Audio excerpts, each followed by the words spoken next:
Holy Spirit, Holy Spirit, Roh Kudus. We need you, Holy Spirit. We need you, Holy Spirit.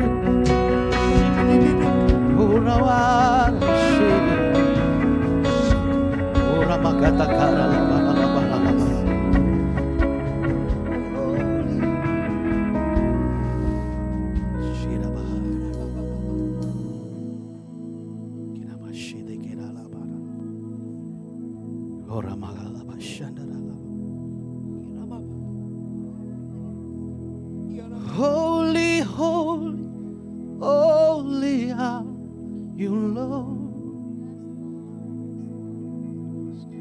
Holy, holy, holy are you, Lord. The elders and angels bow, really worship you now.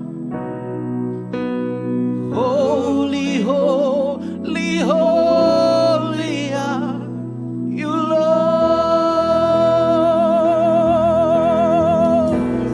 Yes, you are, Lord God. Holy, holy, holy are you, Lord.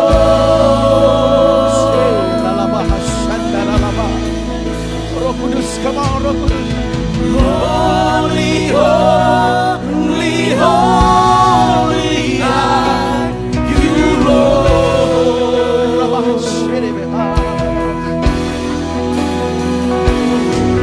The elders and angels bow,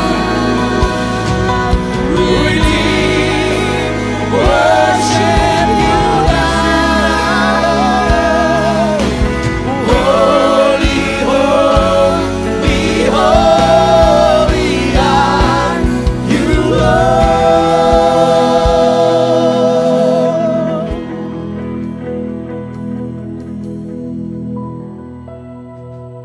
Kami rindu Engkau, Roh Kudus. Bekerja terus di tempat ini, Roh Kudus. Mulai dari yang paling belakang sampai yang paling depan. Biar ruangan ini dilingkupi oleh kuasa-Mu, Tuhan. Hadirat-Mu di tempat ini, Tuhan.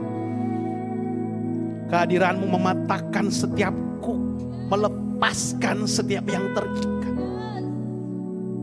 Kami perlu Engkau, Roh Kudus, masuk dalam hati kami, memerintah dalam hidup kami. Kami persilakan Engkau, Roh Kudus. You are here, Lord. You are here, Jesus. Terima kasih, Bapak, terima kasih. Berbicara bagi kami, Roh Kudus. Di dalam nama Tuhan Yesus, kami berdoa, haleluya. Sama-sama katakan, amin, amin. Wow.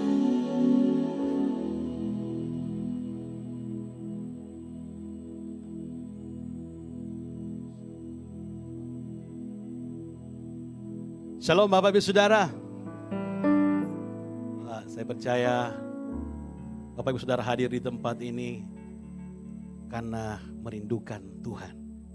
Amin. Yang merindukan Tuhan boleh angkat tangannya. Wow, luar biasa.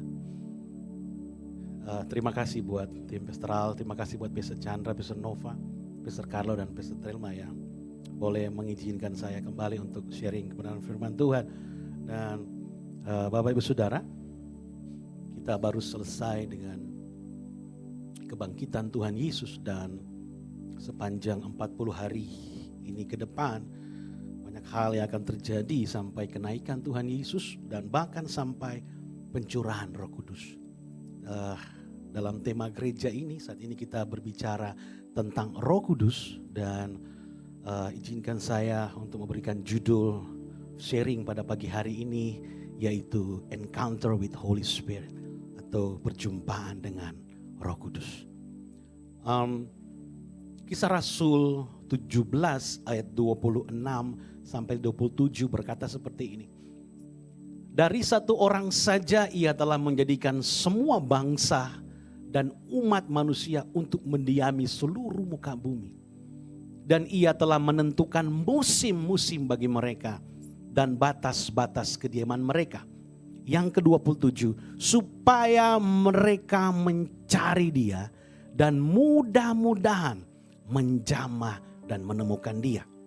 Walaupun ia tidak jauh dari kita masing-masing. Dia berkata, mereka mencari Dia. Mencari Dia. Mudah-mudahan menjamah. Karena Dia tidak jauh dari kita masing-masing. Bapak Ibu Saudara, selama beribu-ribu tahun sejarah manusia, saya percaya Tuhan secara progresif telah menyingkapkan dirinya kepada seluruh manusia. Memanifestasikan kasih-Nya, Dia telah memanifestasikan karakternya, Dia telah memanifestasikan pribadinya, serta menyingkapkan pribadinya sebagai Allah yang benar. Allah yang benar dalam 3 pribadi. Allah Bapa yang sampai saat ini tidak ada orang yang pernah melihat Dia. Bahkan Musa pun hanya bisa melihat belakangnya. Kemudian Allah Anak yaitu Yesus Kristus yang mati bagi kita dan bangkit pada hari yang ketiga. Dan Allah Roh Kudus yang selalu menuntun, menghibur dan memberikan kuasa bagi setiap orang percaya. Nah, Bapak Ibu Saudara, di dalam kitab Yohanes kalau kita belajar, di situ dikatakan bahwa Bapa tinggalnya di surga. Anak duduk di sebelah kanan Allah Bapa dan memerintah seluruh alam semesta. Dan Roh Kudus dia aktif di bumi memimpin gerejanya. Jadi Bapa memuat kesaksian tentang anak, anak membuat kesaksian tentang Bapa, dan Roh Kudus memuat kesaksian tentang anak yaitu Yesus Kristus. Karena mereka ketiganya adalah satu Tritunggal. Jadi Bapak Ibu Saudara, tugas Roh Kudus adalah membuktikan Yesus di bumi. Tugas di Roh Kudus menyampaikan tentang kuasa salib Yesus. Tentang kuasa kematiannya. Tentang kuasa kebangkitannya. Jadi jika seseorang, dengar baik Bapak Saudara, jika Roh Kudus datang di dalam hidup seseorang, jika Roh Kudus datang di dalam hidupmu, maka pribadi Yesus Kristus itu akan dinyatakan kepada setiap orang tersebut. Kalau dalam Lukas 1 ayat 35a berkata seperti ini. Roh Kudus akan turun atasmu dan kuasa Allah yang maha tinggi akan menaungi engkau. Roh Kudus akan menyatakan diri siapa Yesus Kristus. Nah, Bapak Ibu Saudara, lewat perjumpaan ilahi dengan Roh Kudus, lewat perjumpaan dengan Roh Kudus, kita akan mengalami kita akan mengerti kebenaran tentang Roh Allah dan hubungan dengan Roh Kudus. Menurut sejarah Alkitab yang kalau kita baca, setiap orang yang dipanggil oleh Tuhan memiliki suatu perjumpaan yang supranatural. Memiliki perjumpaan yang unik, yang pribadi, yang berbeda-beda. Kalau kita lihat bagaimana Abraham mengalami perjumpaan dengan Tuhan. Tiba-tiba di kediamannya dia mendengar suara yang audible berkata, Abraham,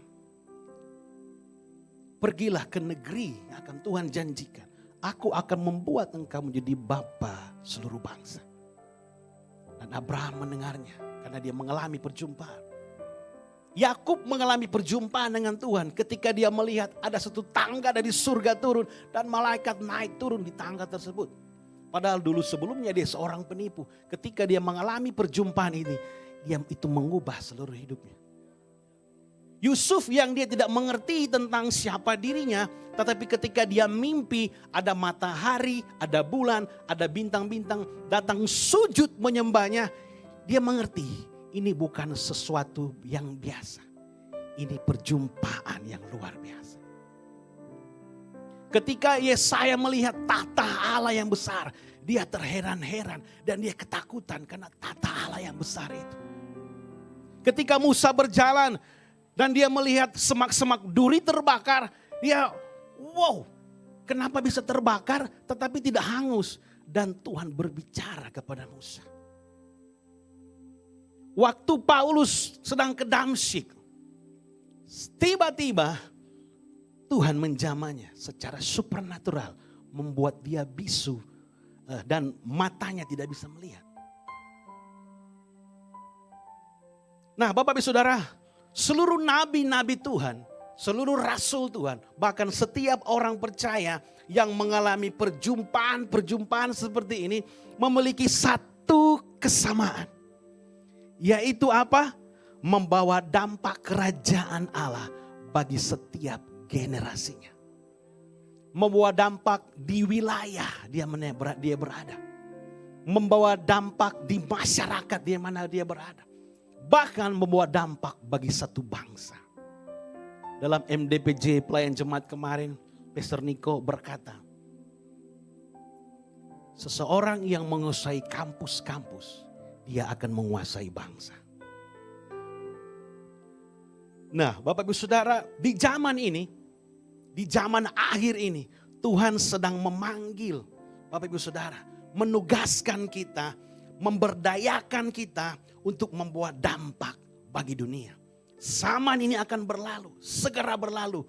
Jadi di setiap kita kemarin, kita tahun 2023 kita mendengar tentang everyone, kita mendengar tentang Tuhan akan melawat seluruh umat manusia karena agendanya Tuhan supaya setiap orang mengalami perjumpaan yang otentik dengan Tuhan. Bapak Ibu Saudara, tahun 2033 kita tidak tahu apa yang akan terjadi. Tetapi prosesnya dari tahun yang lalu kita sudah masuk ke 2024, artinya ada 9 tahun lagi. Sudah mau lewat 1 tahun. Tahun 2033 kita nggak tahu apa yang akan terjadi. Tetapi dia akan menjumpai secara otentik. Dan pengalaman-pengalaman pribadi ini mungkin yang ada berbeda. Seperti tadi, mungkin ada Tuhan datang lewat mimpi. Sedang tidur dan Tuhan berkata, aku segera datang. Wah, itu kaget bangun. Mungkin lewat kunjungan malaikat. Ada beberapa orang yang saya dengar kesaksiannya, mereka sering dikunjungi oleh malaikat. Dan mungkin seperti Abraham tadi mendengar suara-suara yang audible tentang Tuhan. Atau mungkin tiba-tiba ada penglihatan yang luar biasa. Penglihatan surga, mungkin penglihatan neraka. Atau ada yang lewat ayat firman Tuhan dan tiba-tiba firman Tuhan itu menampaknya bahwa tiba-tiba dia mengalami perjumpaan dengan Tuhan. Ada yang lewat doa dan penyembahan yang radikal, yang dalam. Dan dia mengalami perjumpaan dengan Tuhan. Tuhan datang secara pribadi untuk mempersiapkan kita menjadi pengantinnya dan alatnya yang dahsyat. Karena itu dengar baik Bapak Saudara, perjumpaan dengan Roh Kudus itu akan menghasilkan perubahan diri. Tanpa perjumpaan dengan Roh Kudus, kita nggak akan bisa mengalami perubahan diri. Yang dulunya egoisnya minta ampun, sekarang dia mulai tanya, itu dia bagaimana DP keadaan. Yang dulunya, lu siapa? Tapi sekarang dia mulai memperhatikan. Dulunya hatinya keras, sekarang mudah dibentuk. Dulunya suka memaki orang, membenci orang. Atau ada sesuatu, dulu mungkin kalau barangnya hilang dan dia tahu orang itu ambil, wah dia marah minta ampun. Tapi sekarang dia ketika barangnya hilang, dia datang ke Tuhan dan bilang, Tuhan ampuni dia, aku berkati dia. Orang itu pasti akan mengalami perubahan diri. Yang kedua perjumpaan dengan Tuhan itu akan mengalami kuasa. Yang dulu takut-takut lihat-lihat mujizat Tuhan terjadi, pas mungkin ada temannya kasih tahu, saya sedang sakit, tolong doakan saya nggak bisa nafas. Tiba-tiba dia menaruh tangannya dan orang itu sembuh. Karena dia mengalami perjumpaan dengan Tuhan. Ada kuasa-kuasa yang dahsyat yang akan Tuhan kerjakan bagi pribadi-pribadi itu. Dan dia akan berdampak bukan pada dirinya saja, dia akan berdampak bagi orang lain. Karena tujuan Tuhan memulihkan seseorang, memanggil seseorang. Bukan hanya untuk orang itu pribadi, tapi untuk jiwa-jiwa yang ada di belakang dia, di sekitar dia, di depan dia.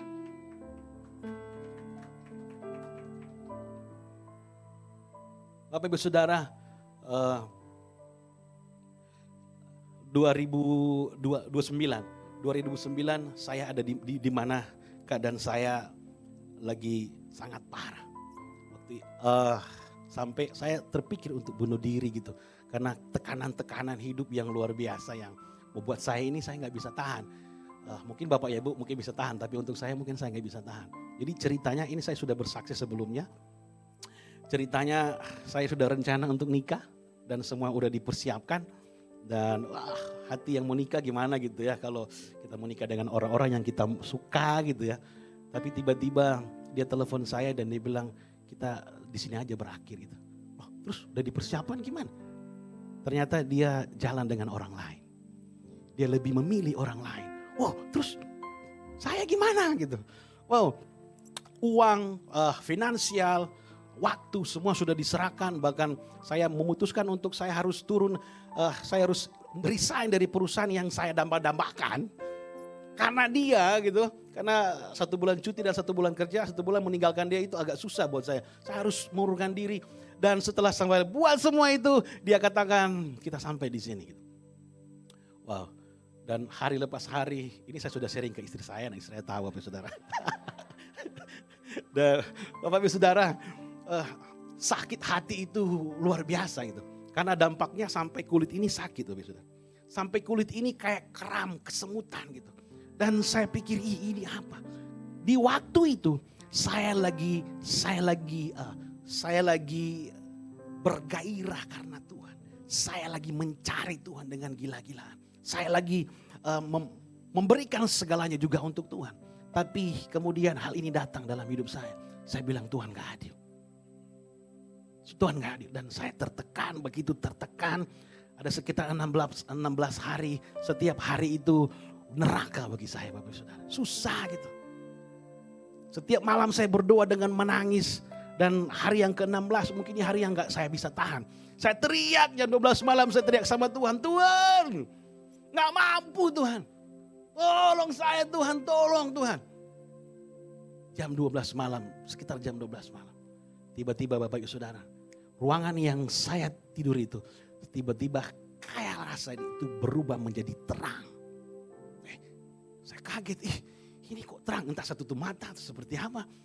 Tapi yang terjadi ada satu aliran dari atas kepala dia tercurah. Dia tercurah seperti di shower di kamar mandi. Dan air itu mengalir, dia terus mengalir. Melingkupi saya.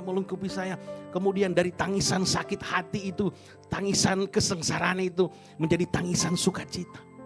Saya mulai tertawa. Sampai saya gak tahu berapa jam saya dilawat Tuhan. Dan jam 5 pagi saya terbangun, saya kaget. Seolah-olah saya ingat apa yang terjadi semalam. Seolah-olah kejadian itu, seolah-olah sakit hati itu 20-30 tahun yang lalu. Dan sakit hati itu tidak lagi membuat saya tersiksa karena Tuhan sudah selesaikan. Dan saya percaya inilah perjumpaan dengan Roh Kudus. Dulu saya melayani Tuhan tapi saya gak ngerti. Dulu saya tahu saya ada di depan panggung, saya main gitar dulu pernah melayani. Saya juga melayani sebagai WL tapi saya belum mengalami perjumpaan. Tapi setelah mengalami perjumpaan, saya menikmati kasih dan hubungan dengan Tuhan yang lebih dalam. Nah Bapak Ibu Saudara, berdasarkan cara perjumpaan yang Tuhan lakukan, maka ada 2 jenis perjumpaan dengan Roh Kudus. Ada 2 jenis perjumpaan dengan Roh Kudus. Yang pertama, perjumpaan yang diberikan oleh Tuhan dalam kedaulatannya. Bagaimana itu caranya? Dalam perjanjian baru tertulis ada seorang yang bernama Saulus dari Tarsus. Seorang pria yang berpendidikan tinggi. Dia tahu bagaimana mengutip Taurat dari awal sampai akhir. Dia yang jagonya itu. Dia yang expertnya, yang paling tahu gitu. Dia tahu bagaimana tradisi-tradisi bangsa Yahudi. Dia tahu tradisi-tradisi Israel, apa yang harus dilakukan, apa yang gak harus dilakukan. Bahkan dia disebut sebagai pekerja tenda, kalau mungkin sekarang bisa disebut sebagai kontraktor yang berhasil. Kalau kontraktor zaman sekarang dia dapat jalan sepanjang jalan Manado, Tanah Wangko itu berapa hasilnya gitu. Jadi artinya dia orang berpengaruh karena juga dia disebut sebagai jaksa di zaman Sanhedrin. Kalau mau pikir, Saulus adalah orang yang kompeten dan luar biasa di bidang rohaninya. Dan dia juga luar biasa di bidang jasmaninya. Dia bukan gak ada duit. Dia penuh dengan uang karena dia tahu, dia bilang begini, aku tahu apa itu kekurangan dan aku tahu apa itu kelebihan. Artinya dia ada di standar orang kaya mungkin di zaman-zaman itu. Tapi Bapak Ibu Saudara, dari semua pencapaian dilakukan oleh Saulus, tidak satupun pencapaian itu yang mengubahkan hatinya atau mentransformasi hidupnya. Saulus memperlihatkan bagaimana seseorang bisa memiliki kebenaran tentang Tuhan dalam pikirannya, tetapi tidak dalam hatinya. Kita bisa saja penuh dengan pengetahuan akan kebenaran, tapi hati kita belum tentu diubahkan sepenuhnya dan tidak hidup di dalamnya. Saulus menjadi cerminan bagi kita. Dia pikir dia sudah benar, tetapi ternyata hatinya belum semuanya diubahkan. Tetapi dalam Kisah Para Rasul, kalau kita baca Kisah Rasul 9, di situ dikatakan bagaimana Saulus berjumpa dengan Tuhan secara supranatural. Dulu dia jago Taurat, tetapi ketika dia mengalami perjumpaan dengan Tuhan dalam perjalanan ke Damsyik, perjumpaan ini mengubahkan seluruh kehidupannya. Karena dia berjumpa dengan Roh Kudus. Sehingga mengubahkan cara dia berpikir, mengubahkan cara dia bertindak, mengubahkan apa tujuan hidupnya. Bahkan namanya pun dirubah menjadi Paulus. Dia mengalami perjumpaan yang otentik dengan Tuhan. Saya percaya Bapak Ibu Saudara, begitupun dengan Bapak Ibu Saudara, dengan saya, kita bisa mengalami perjumpaan dengan Tuhan secara otentik. Katakan amin. Katakan amin. Dan yang kedua, perjumpaan secara langsung yang dicari oleh anak-anak Tuhan. Kalau perjumpaan yang pertama karena kedaulatan Tuhan. Tapi yang kedua karena anak-anak Tuhan sengaja mencari Tuhan. Mereka sengaja mencari Tuhan. Karena firman Tuhan berkata di Kisah Rasul 17 ayat 27. Supaya mereka mencari Dia dan mudah-mudahan menjamah dan menemukan Dia. Walaupun Ia tidak jauh dari kita masing-masing. Dia tidak jauh dari kita. Maka anak-anak Tuhan mencari Dia, menemukan dan kita cari Dia, kita temukan Dia. Dia tidak jauh, mungkin ada Dia di sebelah Pak Rangga, mungkin Roh Kudus ada di sebelah Ibu Leli, mungkin Roh Kudus ada di sebelah Ibu Koni, mungkin Dia ada di belakang sana, Dia ada di setiap kita. Maka firman Tuhan berkata, carilah Dia sampai kita menemukannya. Perjumpaan ini adalah janji Tuhan. Ini tersedia 1 kali 24 jam. Kapan kita mau datang di hadapan Tuhan? Tetapi tingkatannya tergantung rasa lapar dan haus kita akan Tuhan. Semakin kita mencari Dia, semakin kita dekat dengan Dia untuk menemukannya. Kalau pekerjaanmu sampai membuat engkau distract akan Tuhan, maka ubah pekerjaanmu. Bagaimana caranya untuk engkau mengalami Dia? Karena kesibukan setiap orang tidak bisa dihindari. Tetapi perjumpaan dengan Tuhan bisa diusahakan. Saya percaya bahwa Bapak Ibu Saudara ada di tempat ini karena satu hal. Kita ke gereja karena sebenarnya dalam hati kita ingin mengalami Tuhan. Kita ada di ibadah Hope setiap Sabtu karena kita rindu mengalami Tuhan. Kita ada di kul-kul, kita datang di kul karena hanya satu sebenarnya. Karena kita rindu mengalami Tuhan. Bahkan di setiap doa-doa Bapak Ibu Saudara, setiap pagi, setiap malam. Satu alasannya. Karena kita mau mengalami Dia. Amin Bapak Ibu Saudara. Di dalam Lukas 24 ayat 9 berkata, Dan aku akan mengirimkan kepadamu apa yang dijanjikan Bapakku. Tetapi kamu harus tinggal di dalam kota ini sampai kamu diperlengkapi dengan kekuasaan dari Yang Maha Tinggi. Dia berkata begini Bapak Saudara. Janjiku, aku akan mengirimkan sesuatu kepadamu. Janjiku, aku akan mengirimkan sesuatu kepadamu. Apa itu? Kalau kita baca di Kisah Rasul 1 ayat 4 sampai 5. Janjinya yaitu supaya kamu dibaptis dengan Roh Kudus. Tetapi ada hal yang dia katakan, engkau harus tinggal, engkau harus tunggu dengan waktunya Tuhan. Apa artinya? Engkau harus cari dia sampai kita menemukan dia. Di waktunya Tuhan, di kairosnya Tuhan, kita akan mengalami perjumpaan dengan dia.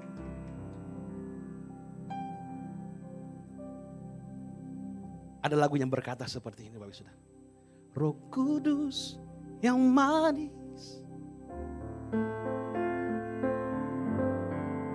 datang ke atasku. Kami rindu Tuhan. Roh Kudus yang manis datang ke atasku.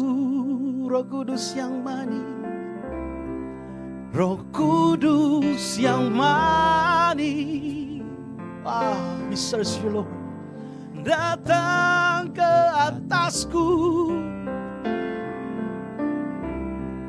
Roh Kudus yang manis, datang ke atasku. Semua yang tahu katakan sama-sama. Datang penuhiku, datang urapiku, datang segarkanku. Oh, Roh Kudus yang manis, oh, datang penuhiku,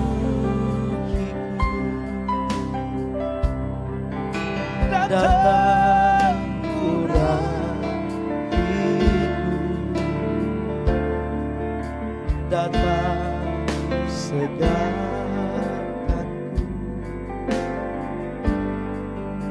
Roh Kudus yang manis. Nah Bapak Ibu Saudara, bagaimana ciri-ciri orang yang mengalami perjumpaan dengan Roh Kudus? Bagaimana ciri-cirinya? Yang pertama, mengalami perubahan permanen dalam hidupnya. Hatinya berubah dari yang keras jadi lembut. Penuh kasih setia, penuh ketaatan. Saya percaya orang-orang yang mengalami ini Bapak Saudara, perubahannya akan terlihat sangat signifikan dalam hidupnya. Dulunya ketika dia berjalan ke sini, tiba-tiba dia berbeda. Dulunya suka nongkrong dengan teman-teman yang suka mabuk, suka drugs, clubbing. Tapi sekarang bukan itu. Dia suka duduk dalam komunitas-komunitas school. Dia suka berbagi. Yang dulunya suka bicara orang. Tapi sekarang dia bilang, oh enggak, orang itu baik. Karena Tuhan memilih dia.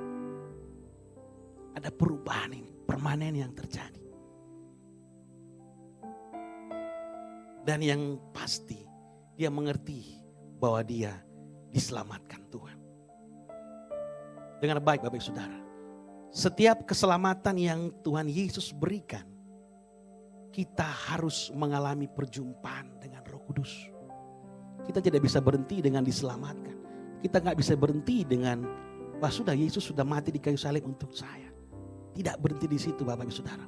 Kita harus sampai di keadaan mengalami perjumpaan dengan Roh Kudus. Karena kalau kita tidak sampai mengalami perjumpaan itu, kita akan menjadi Kristen yang agamawi dan rutinitas. Oh, saya sudah diselamatkan. Tidak ada hubungan intim dengan Tuhan. Tidak ada sadat teduh, tidak ada doa, tidak ada semua itu. Karena agamawi yang menuntun kita. Yang kedua, Bapak Saudara, dengan cepat mempunyai keinginan yang dalam akan hadirat Tuhan. Mereka tidak mau berhenti mencari di mana ada hadirat Tuhan dimanifestasikan. Mereka suka akan firman Tuhan, makan firman Tuhan setiap saat. Mereka suka dengan doa yang terus-menerus dinaikkan. Mereka suka dengan penyembahan-penyembahan yang tiada henti-hentinya. Bukan berarti sudah nggak bekerja lagi gitu. Tidak, Bapak Saudara. Mereka tetap doa, mereka tetap bersekutu dengan Tuhan, mereka tetap menyembah Tuhan dalam pekerjaan mereka, mungkin dalam buat laporan, tapi hatinya selalu bersyukur kepada Tuhan. Di dalam mobil mungkin selalu bersyukur kepada Tuhan. Di dalam pekerjaan yang begitu numpuk, tapi dia selalu berkata, Engkau baik Tuhan, Engkau baik, berikan saya pekerjaan. Itulah penyembahan yang Tuhan mau dari 1 kali 24 jam itu. Bahkan ada yang tidur, haleluya, haleluya, terus sudah bangun, tiba-tiba dia bangun, sudah pagi. Ada yang berdoa, Tuhan, karena saking capeknya satu hari, bangun-bangun, amin, sudah pagi. Nah, Bapak Ibu Saudara, dengar baik. Ketika kita memasuki suatu tingkatan hubungan yang baru dengan Roh Kudus melalui perjumpaan ilahi, kuasanya ini mulai dinyatakan. Kuasanya ini mulai bekerja di dalam diri kita sepenuhnya. Tetapi ini tergantung kita mengizinkan perjumpaan ini mempengaruhi kita seluruhnya atau tidak. Kuasanya mulai bekerja. Dia mau kita diubahkan seutuhnya, dia mau kita mengubah seluruh hidup kita seutuhnya. Tapi semua ini tergantung juga dari kita. Karena ada kehendak bebas yang Tuhan kasih kepada kita.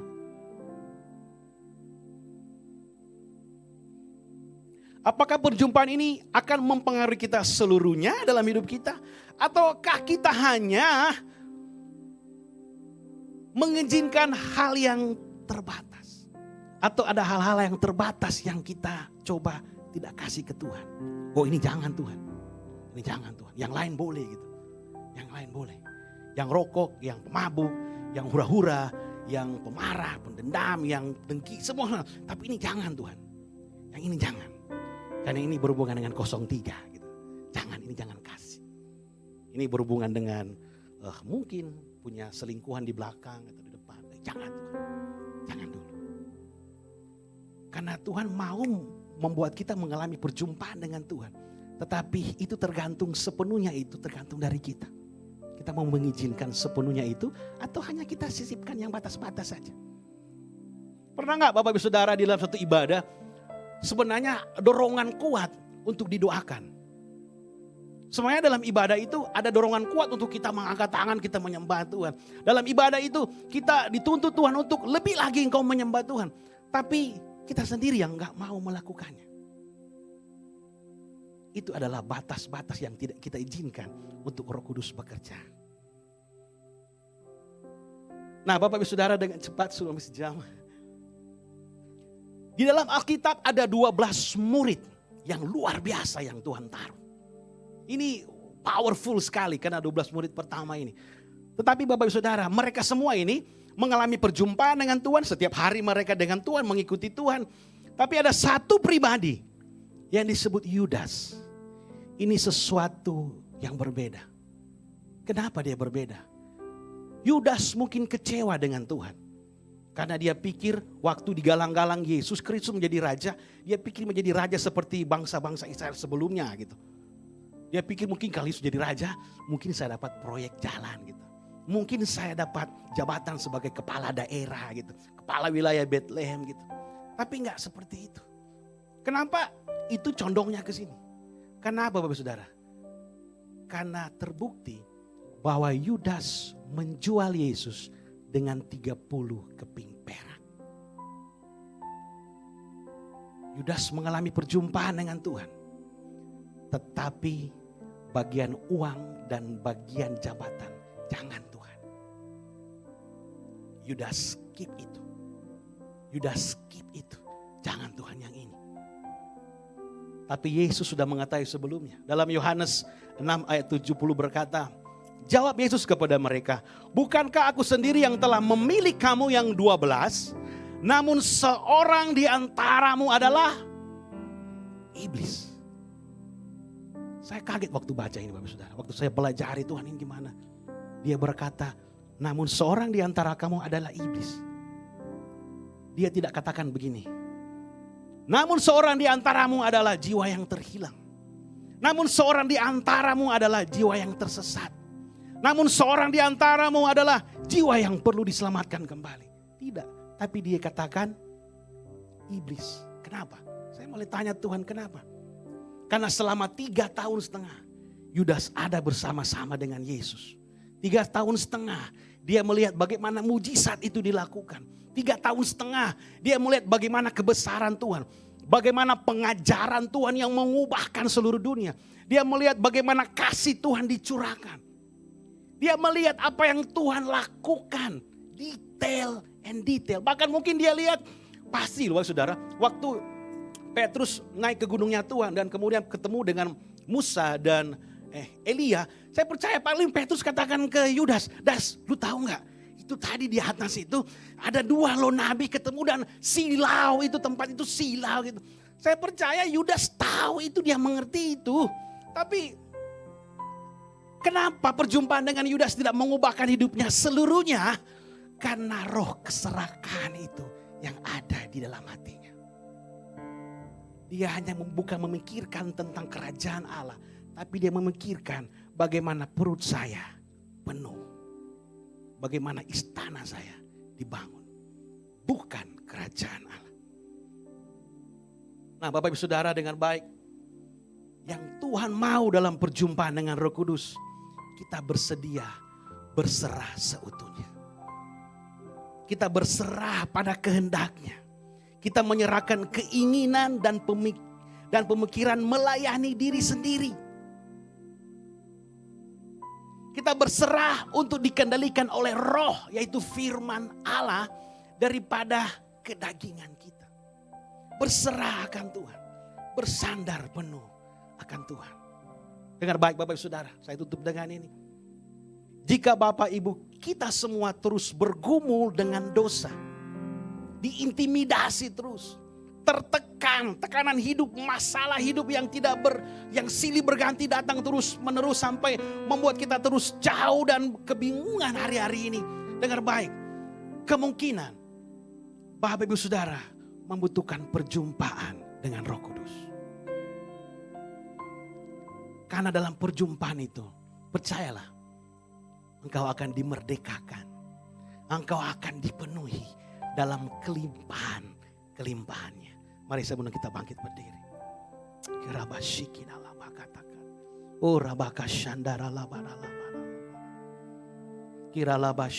Mari kita merenungkan setiap kebaikan Tuhan.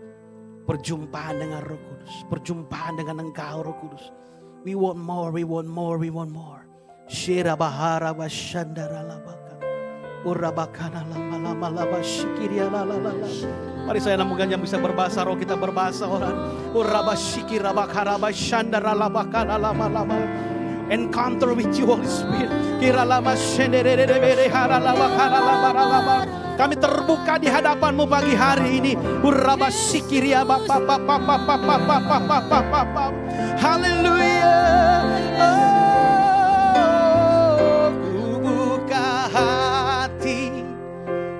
Jamahanmu berserah penuh di hadiratmu. Kau ambil alih seluruh hidup di atasmu.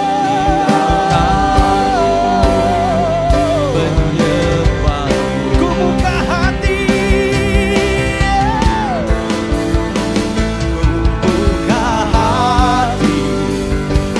jamahanmu berserah penuh di hadiratmu. Kau ambil alih seluruh hidupku di alammu menyembahmu. Kami berdoa Tuhan di dalam nama Tuhan Yesus. Setiap pribadi lepas pribadi jemaatmu di tempat ini. Hari ini mereka mengalami perjumpaan dengan Engkau Roh Kudus.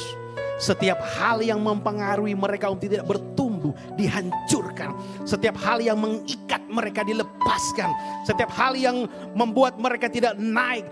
Setiap hal yang membuat mereka hidup dalam masalah Tuhan, dihancurkan di dalam nama Yesus. Dan kami berdoa hari ini, pagi ini, jemaat-Mu mengalami perjumpaan dengan Engkau Roh Kudus. Di dalam nama Tuhan Yesus. Dalam nama Tuhan Yesus. Haleluya, haleluya. Sama-sama katakan, amin.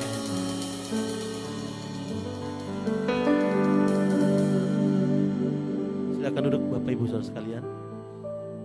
Bapak Ibu Saudara sekalian, Grow Center dipercayakan Tuhan dan dianugerahkan Tuhan sebidang tanah di Citraland, dan kami para pelayan jemaat serta gembala mengusahakan sebidang tanah tersebut untuk kita dirikan gereja.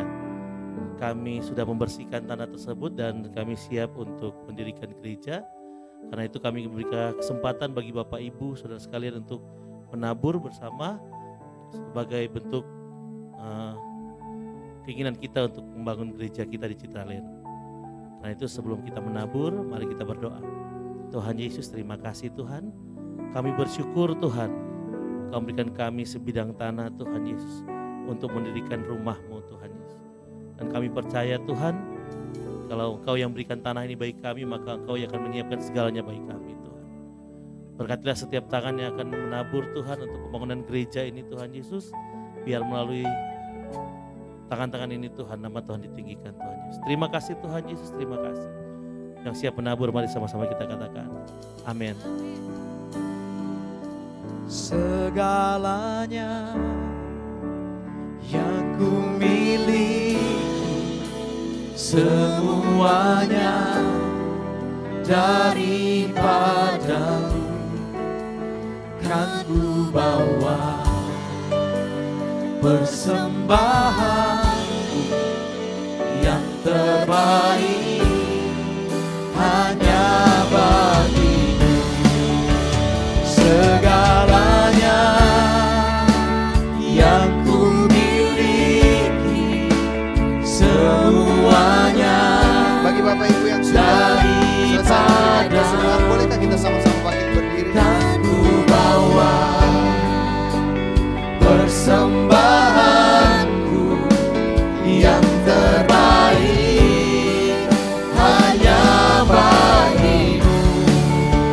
Segalanya yang ku miliki, semuanya daripadamu, kan ku bawa persembahanku yang terbaik hanya bagimu.